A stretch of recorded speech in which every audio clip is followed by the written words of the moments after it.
গুরু আশ্রয়ে বাৎসরিক পুজো, কম্বল ও শাড়ি বিতরণের উচ্ছ্বাস ভক্তদের মধ্যে। আজ চুঁচুড়ার বকুলতলা ঘাট সংলগ্ন শ্রী গুরু আশ্রয় প্রাঙ্গণে বড় আড়ম্বরে পালিত হল বাৎসরিক পুজো।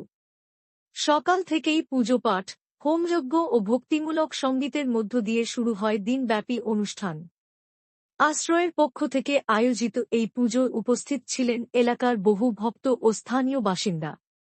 এই উপলক্ষে প্রায় শতাধিক অসহায় ও দরিদ্র মানুষের হাতে কম্বল ও শাড়ি তুলে দেন এলাকার জনপ্রতিনিধি জয়দেব অধিকারী। তিনি বলেন, এই ধরনের মানব সেবামূলক উদ্যোগই সমাজে সত্যিকারের ধর্মের পরিচয় দেয়। পাশাপাশি আশ্রয় কমিটির সদস্যরা ভক্ত ও সাধারণ মানুষের হাতে পুজোর প্রসাদ বিতরণ করেন।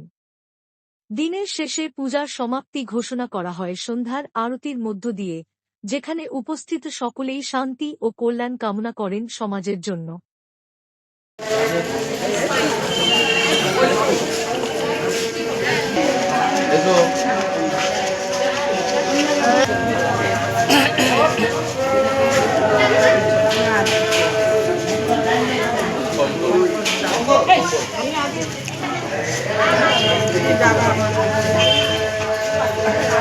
লাইন দেন।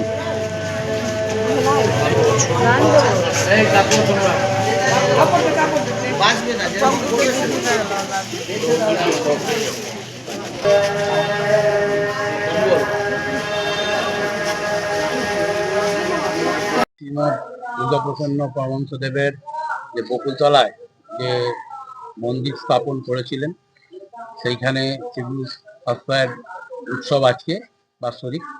সেই উপলক্ষে ওনারা আশ্রম থেকে কিছু সুস্থ মানুষকে বস্ত্র বিতরণ করলেন এবং ভোগ বিতরণ করলেন। সকাল থেকে ওনাদের পূজা আর্চা হয়েছে, সকল ভক্তগণ এখানে উপস্থিত হয়েছিলেন এবং সম্রাটও ছিলেন।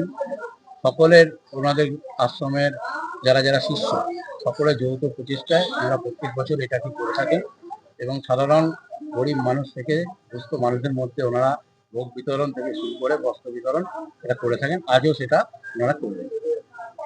কি করছেন? আমাদের যে মন্দির প্রতিষ্ঠা দিবস দিন এই 21শে কার্তিক এই মন্দির উদ্বোধন হয়। শ্রী গুরুর সঙ্গে আমার গুরু ভগবান যখন হুগলি চিত্রা শাখার সঙ্গে প্রথম পদার্পণ করেন তখন এই ঘাটে স্নান করতেন। আমাদের গুরু ভাই অধীরানন্দ মহারাজ সে সঙ্গে থাকতেন, তাকে বলে গেছেন, বাবা এই বকুলতলা ঘাটে সবাইকে বলবা সবাই আসছে এখানে স্নান করে, এই ঘাটের একটা মাহিত্য আছে। আমার গুরু ভগবানের বাণী অনুসারে ওই দ্বারা এই মন্দির প্রতিষ্ঠান করেন। আজকে সেই প্রতিষ্ঠান দিবসের দিন 21শে কার্তিক আমরা ছোট্ট করে অনুষ্ঠান করে যতটা পারছি দানের মাধ্যমে আমরা যুক্ত রয়েছি। আজকে কি কি করলেন?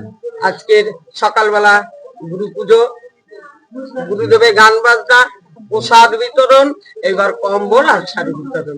কতজনকে কম্বল আর শাড়ি বিতরণ করলেন? 50 জন কম্বল, 50 জন শাড়ি। কি নাম আপনার? মাধবী মজুমদার।